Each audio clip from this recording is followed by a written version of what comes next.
Hello, this is Ahmed Samir, and in this video we will continue talking about a statement of profit or loss and other comprehensive income. Specifically, we will talk about choice in presentation and basic requirements. The entity has an option to display a profit or loss and other comprehensive income statement, with profit or loss and other comprehensive income presented in two sections or two statements. 1. Separate profit or loss statement. 2. The statement of comprehensive income immediately after the statement of profit or loss and the commencement of profit or loss. The statement, both statements, should provide 4 elements. 1. Profit or loss. 2. Other comprehensive income. 3. Comprehensive income for the period. 4. Distribution of profit or loss and comprehensive income for the period between 1.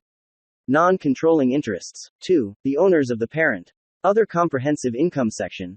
The other comprehensive income section is required to display the items, which have been classified according to their nature, classified by their nature, and are grouped among those items that will or will not be reclassified to profit and loss in subsequent periods. The entity's share in other comprehensive income is presented from 1. Associates. 2. Joint ventures. Equity accounted in aggregate as single items depending on whether or not it is subsequently reclassified to profit or loss. When an entity displays subtotals, these subtotals must consist of items consisting of amounts 1. Recognized. 2. Measured. In accordance with International Financial Reporting Standards (IFRS), to be presented and classified in a way clear and understandable, and also to be consistent from period to period. They are not displayed more prominently than required subtotals and totals, and reconciled with subtotals or totals required in International Financial Reporting Standards (IFRS).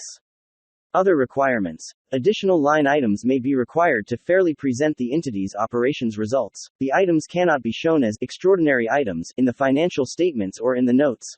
Certain provisions are to be disclosed separately either at a statement of comprehensive income or in notes.